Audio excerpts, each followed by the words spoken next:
Hey, what's up? Hello, welcome into Fantasy Filmball. It is day 8 of the Toronto International Film Festival. Just a few days left. I skipped my early morning movie to give me a little bit more time to rest, but I'm on my way back to the theater to finish off the series of films Youth by Wang Bing. Yesterday, I spent 4 hours watching people working at sewing machines, putting together textiles, and today I'm going back to finish the last 2.5 hours of that movie. As always at this point in the festival, things have really wound down. The festivities, not as big.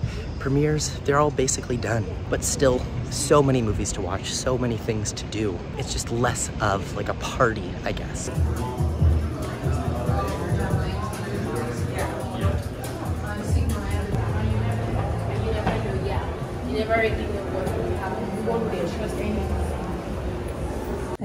Thank you for being here with us today. Thank you. Youth Homecoming is the final film in the Youth trilogy by Wang Bing. I talked about in yesterday's video, previous film in the series, because parts 2 and 3 are currently at TIFF. So yesterday I talked a little bit about Youth Hard Times, and today I just finished the 3rd film in the trilogy, Youth Homecoming. And while Youth Spring, the first film, and Youth Hard Times, the second film, focus on people in the workplace, Youth Homecoming mostly focuses on these same people going home for the holidays, specifically going home to celebrate the Lunar New Year. Part 1, Part 2 are 3.5 hours long. This one's only just about 2 hours and 10 minutes. So it's a relatively short film in comparison to the other 2 parts of the trilogy. Also, while the other films are soundtracked by a constant purring of sewing machines, this one is a lot more quiet. It follows the people in more silent moments of life, as well as some very loud ones, as we see lots of fireworks to celebrate the new year, as well as other events like weddings. And I suppose my reading on the trilogy now, having seen all 3, is that Youth Part 1, Spring, is about the interpersonal connections that happen on the work floor, while Hard Times, the second one, is about collective bargaining, about the struggles that happen in the workplace and the fight for worker rights. And the 3rd film is about the youth that is being missed by these people. It's about life outside of the workplace and the sad fact that many of these workers are not allowed to experience their youth. And something very interesting that Wang Bing said in his Q&A was that he makes these films because these people are not reflected in cinema often, and in fact, these people don't watch cinema. The lives of these workers have never been captured authentically on film. These workers may never know that this film exists. These movies will never come to China. In a way, these films are enshrining these ordinary people's lives as important, as worthy of spending 8.5 hours of your life with. That is a valiant and beautiful thing. Ultimately, though, I did find this one to be the weakest film in the trilogy. While more happens in this one, while there's definitely more of a variety of events happening on screen, we're not stuck in the same workshops hour after hour after hour watching the same things play out. I ultimately found that repetition and monotony in the previous 2 films to be quite relaxing, to get you into a flow. Here, with the lack of that, I almost found that the cinematic language didn't feel as interesting. I started to question more why we were focusing on certain events and certain characters. So ultimately, this film's lack of the same rhythm, the diversion from what this series has been beforehand, felt like it was a little bit of a detriment to the project as a whole. Still, this is a momentous series, a huge, ambitious undertaking. I may not have loved this as the conclusion to the trilogy, but it is still very much worth watching if you are into documentary, if you are into experimental art. Next film up, I'm going into a screening of Will and Harper, the Will Ferrell Netflix documentary. All right, I've got some special guests to bring out. I've got director Josh Greenbaum, producer Raphael Marmore, and from the film, Will Ferrell and Harper Steele.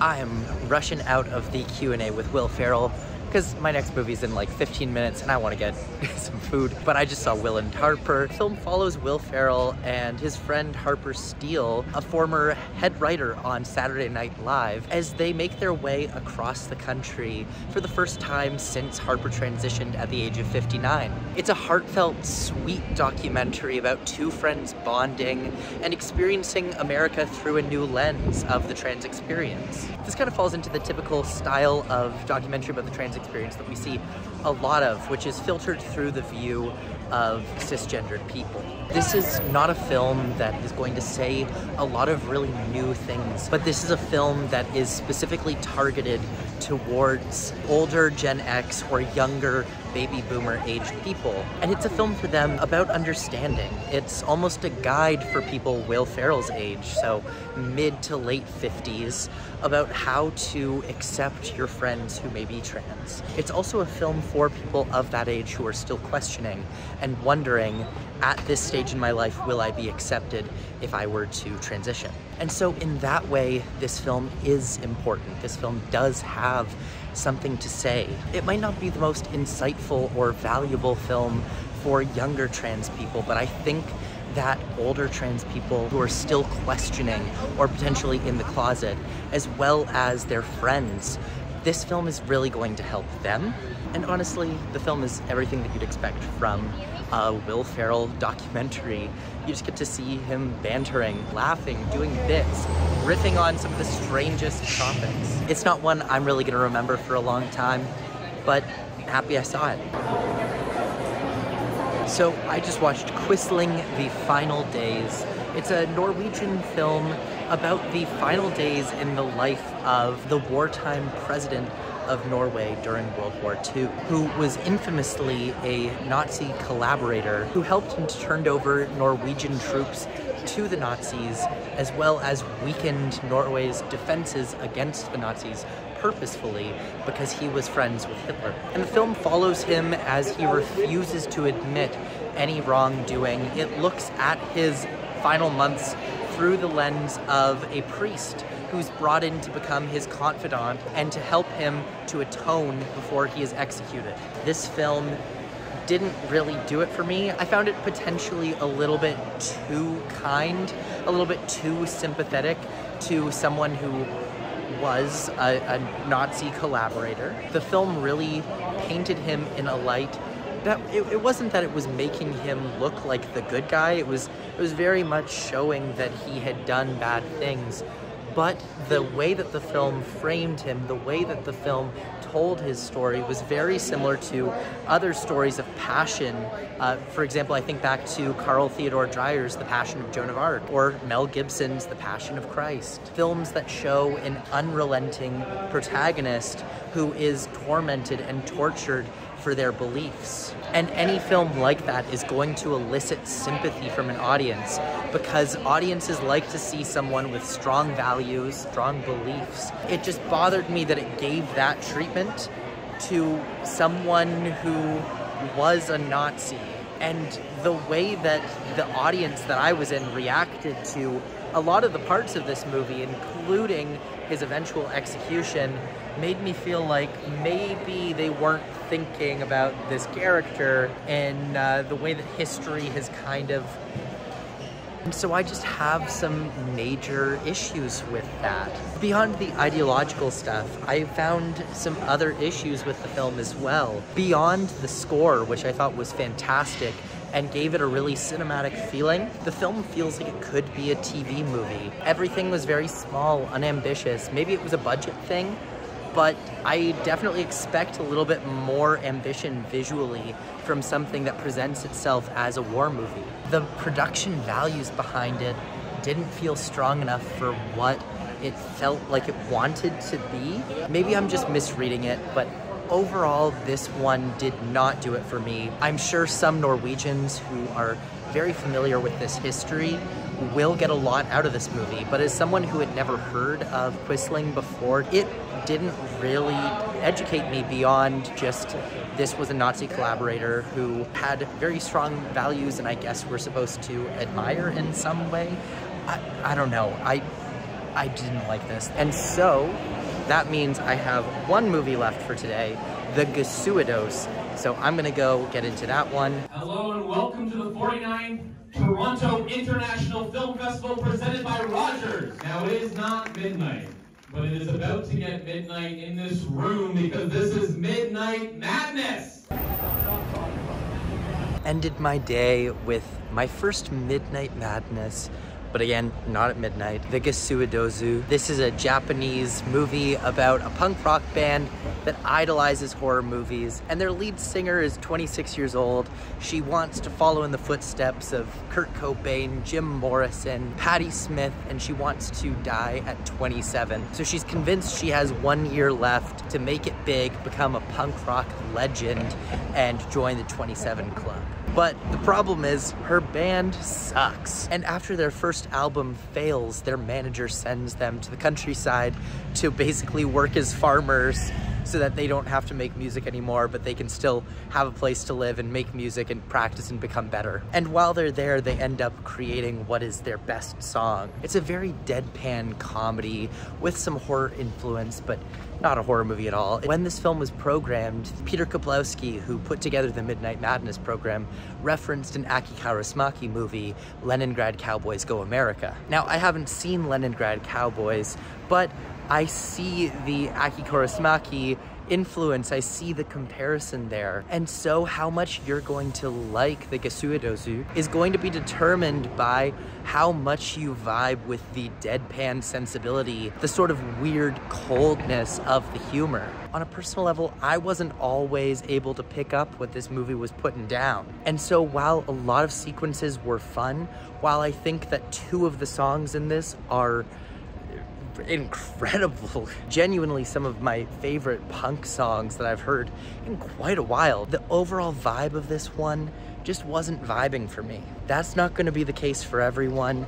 I think some people are going to have a weird, wacky, fun time with this. It's super low budget, super lo-fi. It's one of those movies where you can tell that basically no money was spent on it at all. And that's charming for sure. But I don't know, I think I just expected it to do a little bit more, to go for it a little bit more. Anyways, I'm heading home, ended my day off. This was not a great day for movies, and I don't think any of them broke a 6 out of 10 for me. That's okay though, can't win every day. And I'm back again tomorrow for what might be my biggest day, depending on if I stay up for midnight.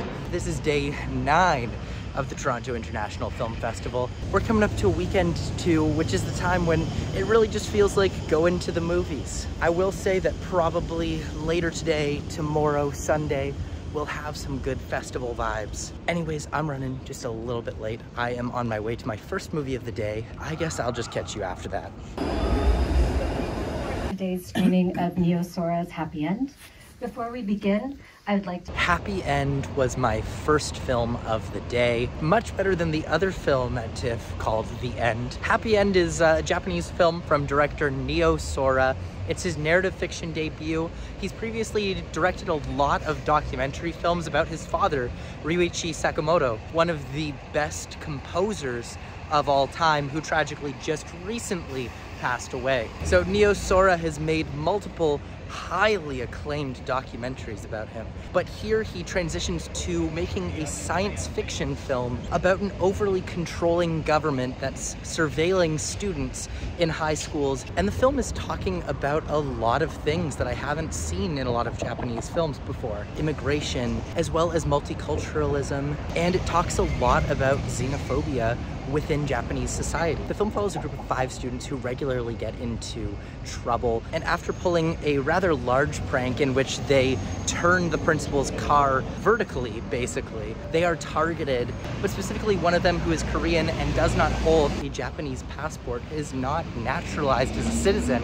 He is brought under more intense scrutiny than everyone else. And there's a side plot as well with other students of multiple different races who are all being held to different levels of suspicion than the other Japanese students. So the film really goes deep into some themes that I have never seen in Japanese films before. A lot of the film reminded me of other great dystopian works like 1984 or Brave New World, but just on a smaller scale. It's a high school movie, it's a coming-of-age story about pulling pranks, but the broader connotations of it make this stand out and makes it stand among some of the better young adult fiction. It's also artfully made, great music, as you can expect from the son of Ryuichi Sakamoto. This was a hit all around. It's entertaining, it's smart, it has moments of really intelligent humor. This was a total delight.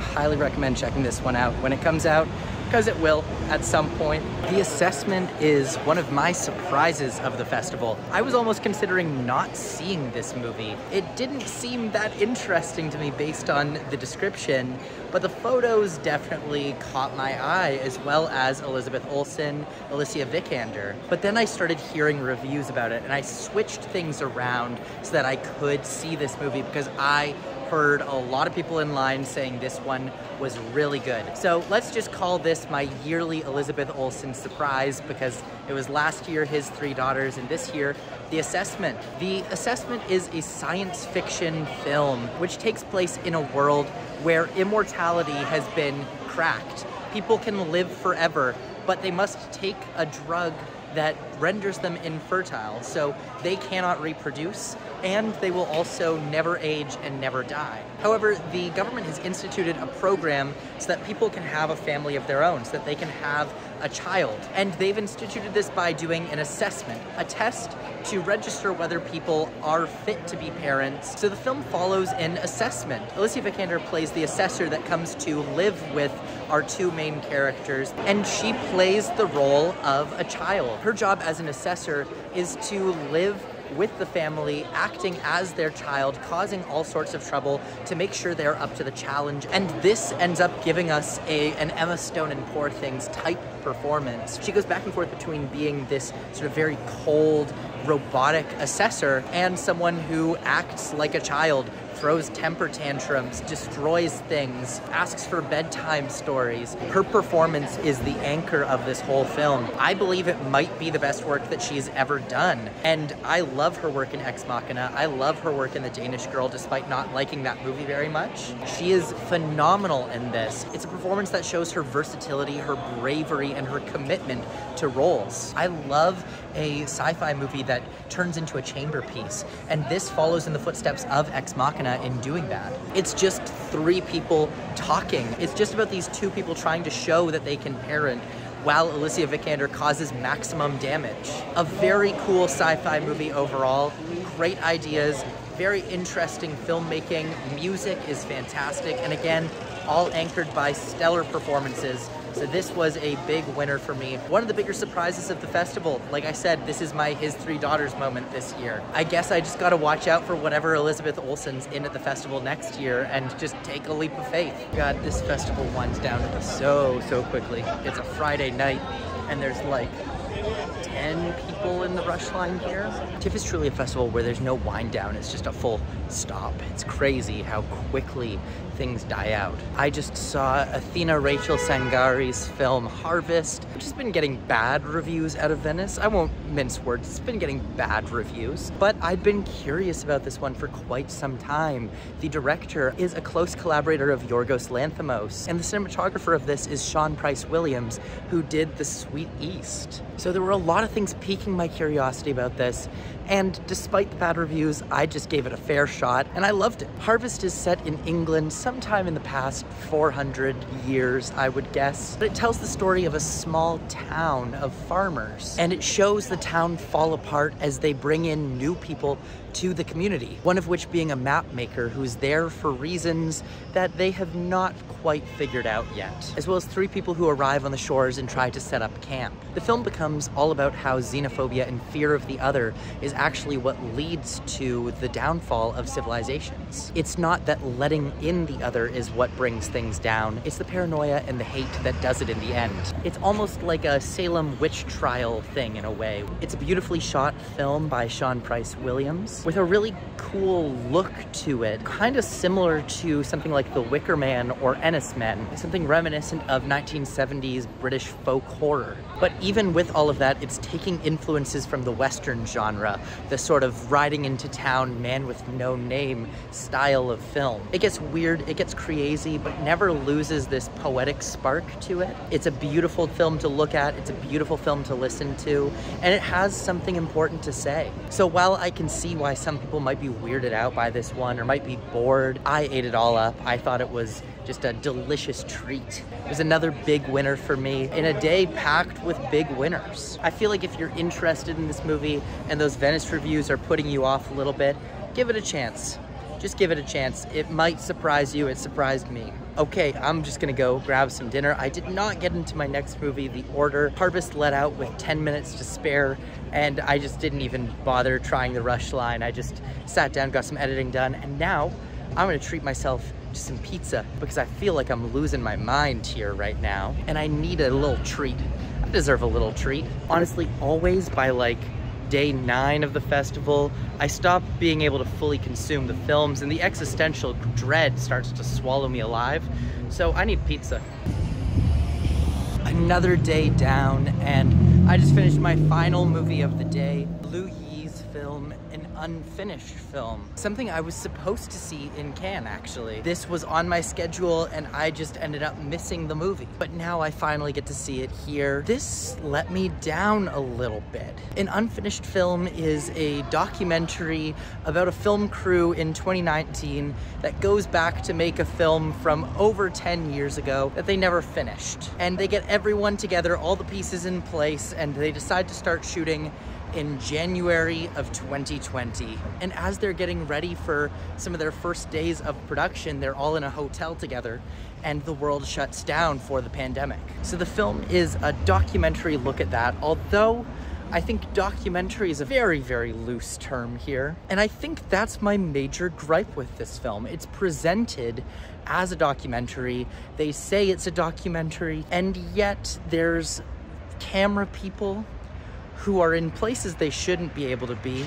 There's sequences that feel so cinematic that they just simply cannot be documentary. There's things that are happening here that can only be done through recreations, which I don't have a problem with recreations. What I do have a problem with is really attempting to sell the authenticity to your audience. This movie is doing everything it can to seem fully real, fully authentic, but it's just not. And I don't know, maybe I shouldn't let that bother me, but there's something kind of phony about this. It's not a bad story on its own. The filmmaking is quite good. It's got some good moments. There's a sequence in the hotel on the day where everything is starting to lock down, and it just goes and goes and goes and builds, and it's so intense. But I think that intensity is really dulled by the fact that even though they're presenting these images as completely true, it's not. So I don't know, I feel like the choices behind making this one, I don't feel like this was the best decision of how to present this film. So this was a disappointing end to a very good day. 4 films, 3 of which I would give an 8 out of 10. So a disappointing ending to a day does not ruin a whole day. Got 2 more days. I am so tired. I'm ready for this to be done. I will see you tomorrow. As always, thank you so much for watching. My name's Matt, and this has been Fantasy Filmball.